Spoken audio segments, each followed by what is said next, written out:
A ratio is a comparison between two quantities.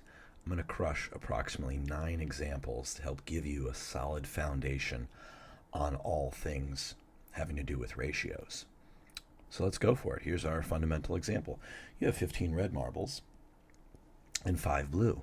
Write the ratio of red to blue marbles. So you can already hear that there is a comparison between red and blue marbles. And we're going to write this in 3 different ways. So we're going to compare red marbles to blue marbles. We're going to do this in 3 different ways. Okay, so I'm going to compare red to blue. I'm going to use this interesting notation with a colon first. There are 15 red to 5 blue. So that colon, you can read it as 2. So there are 15 red to 5 blue. And so if we were writing the ratio of red to blue marbles, we could say that ratio is 15 to 5. Okay, so we can use the colon notation. We could also write it as a fraction, 15 over 5. Or we could write it sort of in words, 15 to 5. And again, this is the ratio of red to blue marbles. So notice every time I put the red first, or I put the red on top. That's very, very important. Now what we could do is we could actually reduce. If you think of this as a fraction, this is 3, which is the artist formerly known as 3 over 1. That means for every 3 red marbles, there is 1 blue. So keep in mind there's still like a 1 in the denominator there. So you could say the reduced ratio is 3 to 1, or it's 3 to 1. The ratio of red to blue marbles is 3 to 1. For each red, there is 1 blue marble. Okay, so you'll see a lot of fraction notation, and you'll see the colon for representing ratios. And we'll read it out loud as 15 to 5 or 3 to 1. And we'll be reducing these ratios or fractions, okay? Because ratios are just a comparison. They're just a fraction comparing two quantities. All right, so now we have a similar problem, but an extension. Now we're going to write the ratio of blue to red marbles. So now blue is going to be in our numerator, or it's going to be written first. So recall there's 5 blue to 15 red. We can write that as 5/15 as a fraction, or 5 to 15, because now we're comparing first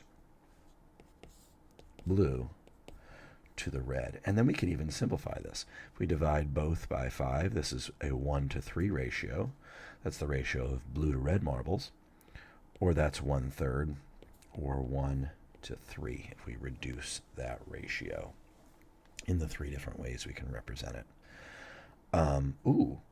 Another extension. So you'll see a lot of these problems have some sort of an extension associated with them. Write the ratio of red marbles to total marbles. Well, how many total marbles do we have? Well, if we have 15 red and 5 blue, that must mean we have 20 total marbles. Okay, so there's 20 total. And how many red do we have? We had 15 red. Okay, so we're going to compare the red marbles to the total. That ratio is 15 to 20. 15 to 20, or we can write that as a fraction, 15 over 20. That's the ratio of red to total marbles. And we can actually reduce this. Numerator and denominator, both are multiples of 5, so if we divide top and bottom by 5, we can really say that this is in a 3 to 4 ratio.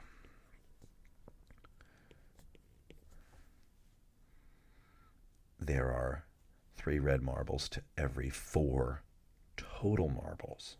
So what was interesting about this total idea was we actually had to add the red and the blue marbles together. So it's a different sort of ratio because it's a different sort of comparison. It's a different problem. All right, now we got some gummy bears. We got 12 red ones, 8 green ones, 10 yellow ones. All right. we're going to find the ratio of the yellow gummy bears to the total gummy bears. Okay, so we're going to compare the yellow to the total. So let's go on a little scavenger on here. How many yellows are there? There are 10 yellows, so we're going to put 10 up top. How many are there total? Well, there's 12 and 8 and 10 in total. 12 and 8 and 10. That makes an even 30. 12 and 8 is 20, and 10 more is 30. Okay? Now, we can actually divide top and bottom by the same number.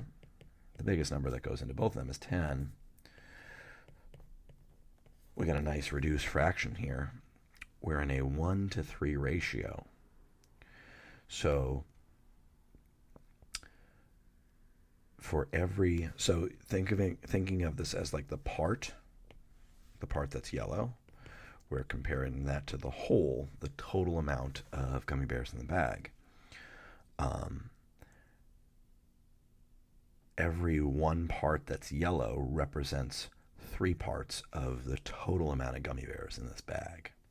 Okay, so we have compared the yellow to the total, and you could also say it's in a 1 to 3 ratio. That is acceptable. Okay, now we're going to look at the ratio of green to yellow. All right, so now we're going to go, we're comparing a part to a part here now. We're not going to add them all up again. We're just going to compare the green to the yellow. Okay, and the number of green, we got to do this critical reading here. There are 8 green ones. So that'll go in my numerator. And there are, how many yellow again? There are 10 yellow. And then we're going to reduce our fractions. I notice they're both even. So 2 goes into the top and the bottom. So we can see that the ratio of green to yellow gummy bears is 4 to 5. That means for every 4 green gummy bears you find, you would expect to find 5 yellow within this bag of gummy bears. So we've successfully answered both questions there. This one doesn't have an extension. All right, now here we have a bag. There are 3 yellow marbles. I'll do Y for yellow. There are 4 red, 1, 2, 3, and 4. Pictures always help. And there are 5 orange, 1, 2, 3, 4, and 5. Okay, so that's everything in my bag. Write as many ratios as you can think of. All right, so now I'm just going to kind of go wild with ratios. I'm just going to use the fraction notation. But so if I wanted to compare the number of yellows to reds, or I could do yellows to orange. Well, the ratio of the yellow to red, there are 3 yellows for every 4 reds. So that's comparing the part that's yellow to the part that's red. We could also say there are 3 yellows to 5 oranges. So the ratio of yellow to orange, that's in a 3 to 5 ratio. And so you could just write these as fractions, and that would be acceptable as well. Also, make sure that you're following instructions and directions and doing as your teacher or the assessment asks.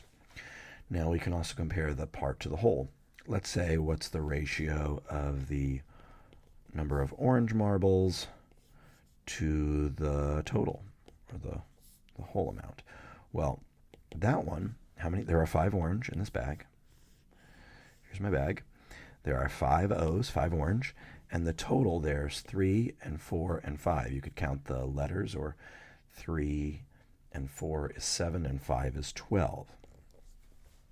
That means 5/12 of the bag is made up of orange marbles, or the ratio of orange to total marbles is 5 to 12.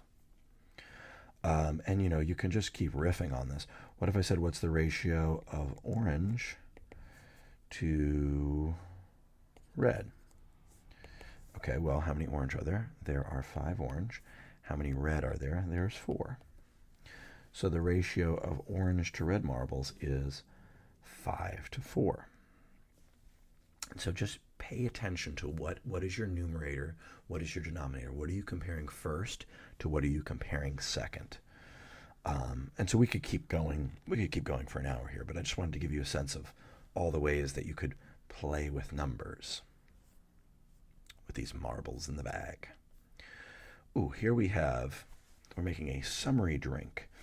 It's called an Arnold Palmer. This is a mixture of iced tea and lemonade. And they are in a ratio of 6 to 4. So we're going to make an Arnold Palmer. Simplify this ratio. 6 to 4. So we choose to write it as a fraction. So we can simplify fractions. The biggest number that goes into the top and the bottom is 2. By the way, I have a solid video on simplifying fractions. If you need to check that out, feel free to, in my basic skills playlist. Okay, so I'm going to divide top and bottom by 2. 6 divided by 2 is 3. 4 divided by 2 is 2. This is our reduced ratio.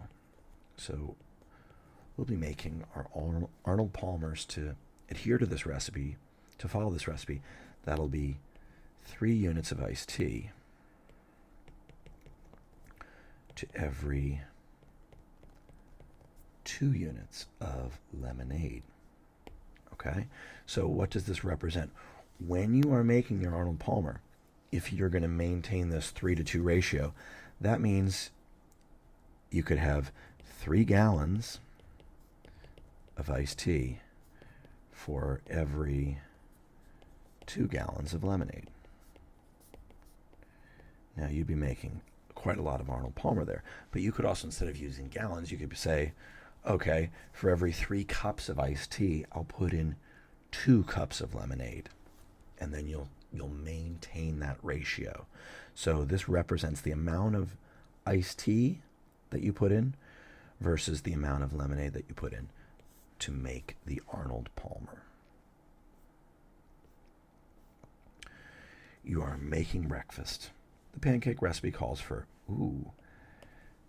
3 cups of flour for every 2 cups of milk. You'll notice as I'm reading the word problems, I'm underlining the keywords or annotating them. That's hugely important. Numbers are really going to help you, and also the words associated with the numbers.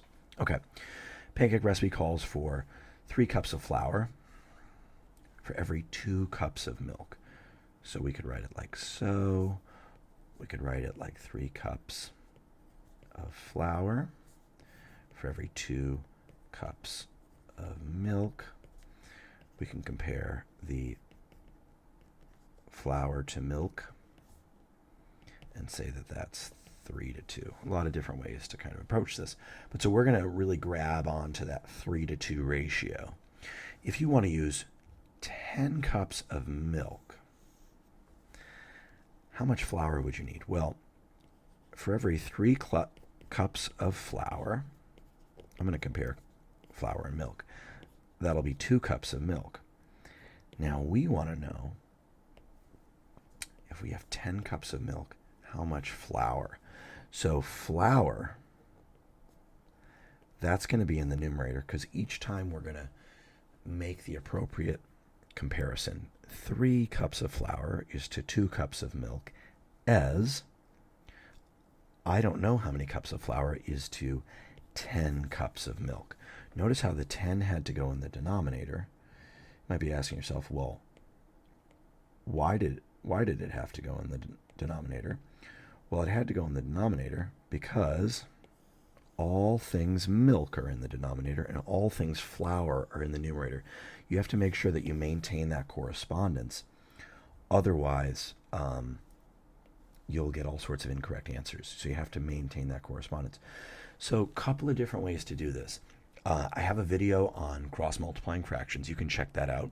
I have that in the description. It's in my basic maths playlist. Or you could even just ask yourself, well, if I have 2 cups of milk, what would I multiply by to get to 10? Well, 2 times 5 is 10. So I'm going to multiply the cups of milk by 5 in order to maintain this same ratio, this same comparison, I'll have to multiply the numerator by the same amount. I'll have to scale it or multiply it by the same amount. So this problem turns out to be 3 times 5 is what? Well, that what is 15 cups. And then you remind yourself the numerator is flour. That's how much flour we would need to accompany the 10 cups of milk so that we have the right ratio, so it's not like too soggy, like liquid-like, or too much like too like thick and like paper-like and dry. It'll give you the right consistency. So ratios are really important in things like baking. It's kind of like chemistry. You got to keep that ratio appropriate, especially baking. Otherwise, it's going to get messed up. So we have an extension here. So we still have that same ratio, 3 cups of flour to 2 cups of milk. Ooh, but that now makes 14 pancakes. How many pancakes will you be making in total with your 10 cups of milk? Well, recall, we ended up multiplying our amount of milk by 5 and our amount of flour by 5. So we're essentially scaling or multiplying the recipe by 5. So if the original recipe made 14 pancakes, I'll make a comparison here. The original recipe, so we'll say the recipe to the number of pancakes. Well, in the original recipe, we'll say we used our 3 cups of flour and our 2 cups of milk. So I'm just going to put a 1 there. I'm going to represent the original recipe because we used that single amount. We'll make 14 pancakes. Now, when we scale, we multiply our recipe by 5. The cups of milk is multiplied by 5. The cups of flour is multiplied by 5. So we're essentially scaling that by 5. We're going to scale the number of pancakes by 5 as well. And 14 times 5 is 70. So we're going to make 70 total pancakes. But we really could have just grabbed on to this. We're scaling everything by 5. The amount of flour, the amount of milk, and the total yield, the total amount of pancakes, they're all multiplied by 5. So we're going to actually have 70 pancakes. That's quite a lot. That better be for the whole neighborhood. How many total pancakes? 17 pancakes in total will be made. We're multiplying the recipe by 5, so we're multiplying the number of pancakes by 5. Ooh, in a classroom, there are 15 boys and 10 girls. 15 boys and 10 girls. What is the reduced ratio of boys to girls? Well, boys to girls. So we're going to compare boys. That's got to be in our numerator. Girls has to be in our denominator. We've got 15 boys to 10 girls. Oh, they want us to reduce that ratio. So you have to ask yourself, what's the biggest number that goes into top and bottom? You might try 2. That doesn't work. 3 doesn't work. 4 doesn't work. Doesn't give us whole numbers, but 5 does. 5 goes into the top and the bottom. 15 divided by 5 is 3. 10 divided by 5 is 2. So here is our reduced ratio. That's the reduced ratio of boys to girls. That means for every 3 boys in this particular classroom, there are 2 girls. All right. Follow-up question, what is the ratio of boys to total classmates? Okay, we're going to compare boys to now total classmates. Well, we had 15 boys in the beginning, or in the class. We have 15 plus 10, that's 25 kids. All right? So we can simplify this ratio as well. So we can say the ratio of boys to the total amount of classmates is 15 to 25, but 5 goes into both of these as well. So then we'll be in a 3 to 5 ratio. So for every 3 boys in class, there's 5 classmates or students in total. And then we have a little extension here. If 5 boys and 5 girls are absent, well, from the 15 boys, we're going to take away 5. So now there's only 10 boys due to absences. And remember, we had 10 girls, but 5 of them were absent, so we're going to take away 5. What is the ratio of boys to girls? Well, again, we're going to compare the boys to girls. Number of boys, number of girls. In attendance, we've got 10 boys for every 5 girls. We can divide top and bottom. Apparently, I'm really into dividing by 5. Or actually, this time, just to kind of present it differently, you can ask yourself, what is 10 divided by 5? That's just 2. Now, keep in mind that's 2 divided by 1. And that tells us that for every 2 boys, there is 1 girl based on the attendance today. Okay? So a little different there, a little bit of a monkey wrench there. You were reading that the ratio of cats to dogs in your neighborhood is 3 to 4. 3 to 4. The number of cats to dogs is 3 to 4. So for every 3 cats, there are 4 dogs. Ooh. This ratio is going to be equal to, well, if in total there's 12 dogs, keep in mind dogs is going to be in our denominator here.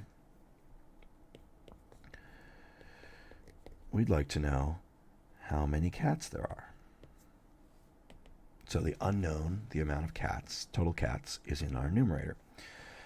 Now, you can just ask yourself, what are we multiplying or scaling by? Well, 4 times 3 makes 12. So we have to scale the numerator by the same amount, otherwise it'll mess up the ratio. There are, in fact, 3 times 3, which is 9 cats in the neighborhood. Now, if you wanted to cross-multiply this, you certainly could. You could say 3 times 12 is equal to 4 times x. Clean this up. 3 times 12 is 36. 4 times x is 4x. The inverse of multiplication is division. So x is 9. You can cross-multiply if you like, or you could just scale numerator and denominator by the same thing. Cross-multiplying can be super-duper useful if it's really hard to tell what you're scaling by, especially if it's not a whole number or it's just hard for you to see. All right, interesting. So we're at the candy shop. We got a small bag of candy that's $3 for half a pound. LB is for a pound. Same candy is $5 for 1 whole pound, or a pound. A just means 1. This is our large bag of candy. All right? Now we're asked, which is a better deal? Well, if I were to multiply top and bottom by something here, I'd love to know how much it is per pound for 1 pound. It's really, really nice to have 1 in the denominator because it makes more sense. For a half pound, it's $3. If we multiply top and bottom by 2, for a whole pound, this would be $6. Now, again, that's the small candy bag. That's $6 per pound. So doing this sort of comparison shopping will save you money in the grocery store for sure. So the large candy was $5 per pound. The small candy was $6 per pound. Typically, you'll find if you're in the grocery store that the larger quantity thing typically is going to be cheaper. So they always kind of get you on the smaller one. So which is a better deal? The large bag of candy is a better deal. Why? Well, You want to pay as little as money as possible. $5 for a full pound is better than $6 for a full pound. So the large bag of candy is a better deal because it saves you $1 per lb, which is pound. Cool. So here's our last one. Now, you could be in 6th grade, just starting to learn about ratios. You might be doing similarity in high school, but these concepts are really, really helpful in every phase of your mathematical career. Here we're doing a comparison. We're comparing a model house to an actual house. So scale models is it's a really cool application of what we're learning about right now. So we're comparing a model house to an actual house. So every ratio, every fraction I make, I'll always put the units, the measurements for the model house in the numerator and for the real or actual house in the denominator. So our actual house is 30 feet tall. And the model is 5 inches tall. So for every 5 inches in the model, that represents 30 inches in the actual real house. And then they tell us that the actual house is 80 feet wide. So be careful. If you put something in the numerator, it needs to be referring to the model. The actual would need to go in the denominator. So we'll have our 80 feet. That's the actual width of the house. So what we want to know is what is the width of the model house. So that's why x goes in the numerator, because everything to deal with the model is in the numerator. You need to make sure that you maintain that correspondence. So this last example here, it's going to be really hard for you to figure out, 30 times what gets to 80. Times 3, we get to 90. So, okay, the number's a little bit less than 3. What you could do, you could cross multiply. And then I'll do this a couple of other interesting ways. We've got 5 times 80 equals 30 times x. So we can cross multiply this for sure. We've got 400 equals 30x. We'll divide by 30. X is 40 thirds. Oh boy. So that's 33 and a third. Our units in the numerator are inches. So this would be the width. This is going to be the width of the model house.